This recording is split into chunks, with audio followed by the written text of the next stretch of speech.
Hi guys, welcome back to my channel. Today we're here at my arriving day.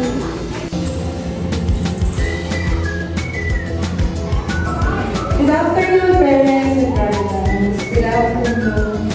Welcome to the second quarter honors assembly of level 1. May I request everyone to stand up for our prayer.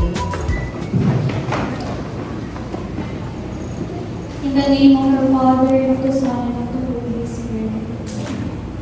Dear God, thank you for bringing us today and together to recognize the hard work and dedication of all within us.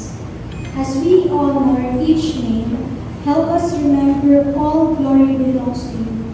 Thank you for the friends and family who support and encourage these individuals and these students. Without their love and support, this day would not be possible. In Jesus' name we pray. Amen. In the name of the Father, and of the Son, and of the Holy Spirit. You may now take your seat. Now, let us proceed with the awarding of the certificates. May I request of our school principal on stage to give them the certificates of the students. May I also request the parents to join their child in receiving their certificates. To present the award, may I call you, may I call teacher Lee Ford. I am proud to present to you with honors awardees Lucas Kai D. Recuerdo with honors. Thomas Joaquin R. Riva with honors.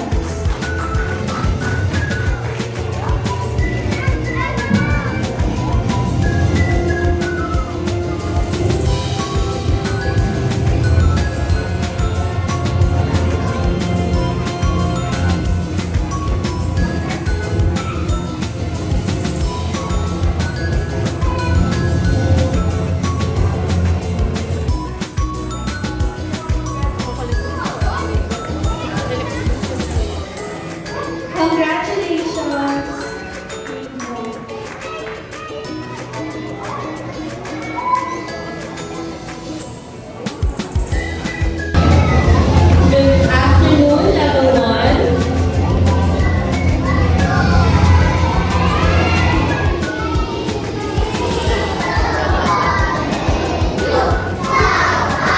Oh, I'm already well turned.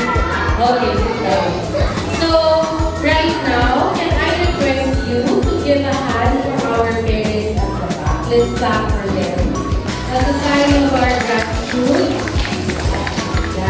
dear parents, thank you so much. The achievements of these students will not be possible without your help. Truly, when we work together, the home and the school, we will be able to achieve greater heights. Again, I hope to see you in the next Parents Assembly. Thank you and have a good day. Ako rin naman talaga mag-closing. Hindi po ako. Okay, so again, maraming salamat po. Thank you so much for coming. We hope that in the coming quarter, after actually all the suspension of classes, we really expected that there are some who got lower grades compared to the first quarter. Dahil yung mood po nila is a bit on and off because of the suspension. But nevertheless, we are happy that we were able to maintain the number of honors that we have. Hoping for the coming quarter, we will have more, and I will be able to see blue cards. I know it's very difficult, but nothing is impossible with our cooperation. Again, maraming salamat po.